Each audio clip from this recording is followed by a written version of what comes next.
Hi everyone, welcome back to the Ultimate CBT Masterclass. So today we are going to be covering the basics, and by the end of the class today you will be able to understand the basic building blocks of cognitive behavioural therapy.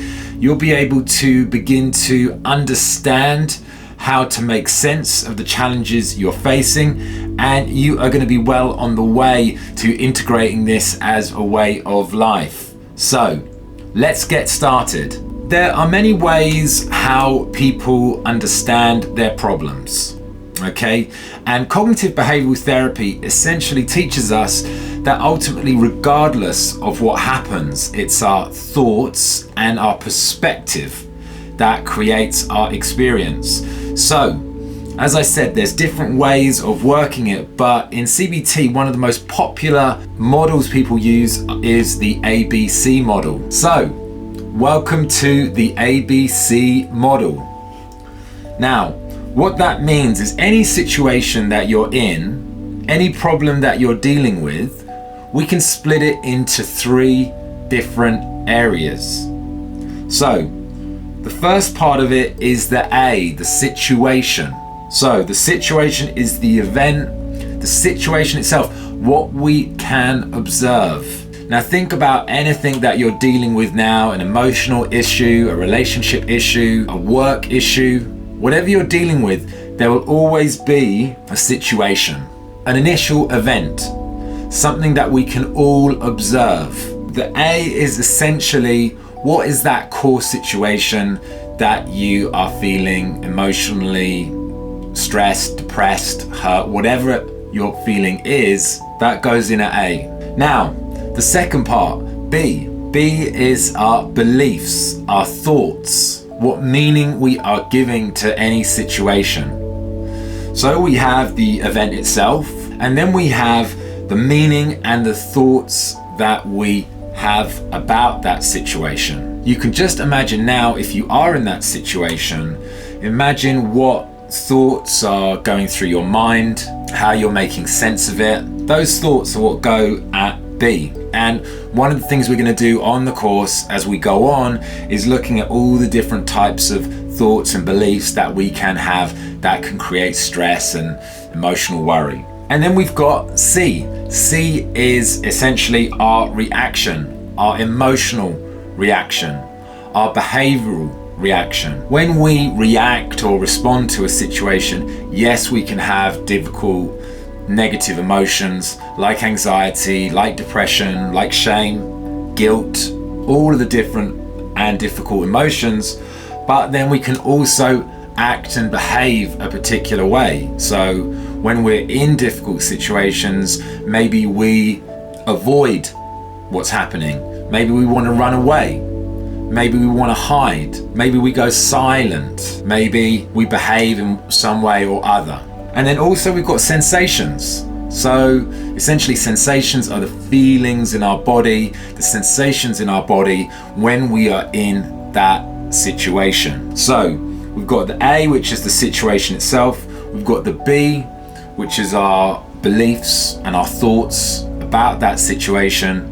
And then we've got C, our emotions, our sensations and behaviors. So for example, you could have, maybe you're dating, and maybe you are online dating and somebody tells you that they don't want to see you again. That's what happens, yeah? So that goes at the event. Then we've got the beliefs that we have about that situation. Now, I don't know what your thoughts might be, but you could say, this is really bad, this is awful, I'm totally cut up about that, I really liked her, I really wanted to, make it happen. Or we could make it mean that it means something about us. Oh, it must mean that I'm ugly or I'm useless, whatever. But here's where our beliefs go. And then C is where our emotions go. Maybe we feel down, maybe we feel depressed, maybe we feel sad, okay? So you can run any situation through this. Let's take another one. Imagine you're at work and you get criticized by a colleague or your boss. That would go at A, the situation. What would go at B? Maybe you're starting to stress out. Maybe you're saying to yourself, it's really bad that I'm getting criticized. I can't handle being criticized. For example, you might be angry at that person for criticizing you. You might start calling them names.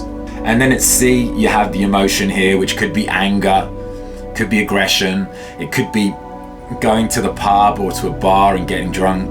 There are so many different examples. So what I'd like you to start doing today is begin formatting your problems, formatting the challenges you're facing in this ABC format. This is quite interesting because I guess in today's culture, there's a lot of us or a lot of people, they blame their feelings on their circumstances. So they say, I feel this way because this happened. I'm angry because you did this. And we would call that in CBT, we call that AC thinking. And what we would say is that's not totally true. Now, it was the ancient Greek philosophers, the Stoic philosophers, who said it is not the event, but the thoughts we have about the event that causes our response, our reaction. Here's the thing. Imagine you had, for example, 100 people and they all lost their job on the same day. Would they all feel the same way? The answer is no. Why wouldn't they feel the same way? Because they're all in different situations and they all have different thoughts about that situation. If our emotions were caused by the A, if the A really was responsible for how we feel, then all of those people would be feeling the same way. Now, the truth of it is they don't, because we all have a choice how we respond to the same event. Imagine you had 100 people and they all got ditched by their partner. Would they all feel the same way? The answer is no. As you know, we all respond differently. Now, if the event really did cause us to feel that way, then we would all feel the same way. And the truth is it doesn't. So we would say that although we live in a culture of AC thinking, and when you look at the news and you look on TV and online, a lot of people are blaming each other for how they feel. The truth is that we all have a choice. And the ABC model really puts it very clearly, because you get to see what the situation is, you get to see what your thoughts and beliefs are, and you get to see your emotions and how you're reacting. I guess a lot of people ask me what goes at A and what goes at B, because sometimes it's difficult to know what's the difference. Now, there's this lovely little idea, and I'm going to be telling you more about this as we go, because I think it's really good. But there's this idea called, you can see it's a bit far away, but the observation and the evaluation. So the A is the observation. A is what can we observe? What can we see? What can we observe ourselves? B is the evaluation. It's the story or the meaning we give it. So let me give you an example. Imagine we're talking together. Maybe we're having a serious conversation, but imagine that I'm looking out of the window while we're talking. Maybe I've got my back to you, or maybe I've got my shoulder against you. What can you observe?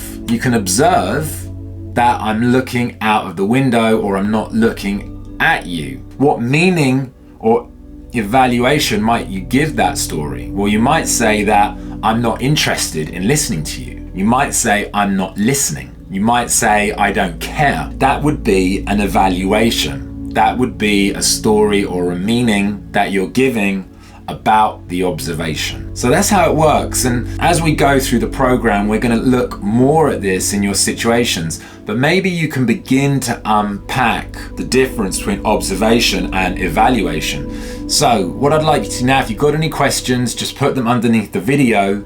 Begin putting your own problems into this problem formulation. If you have any questions, just let us know, and looking forward to hearing the progress you're making. Catch you in the next video.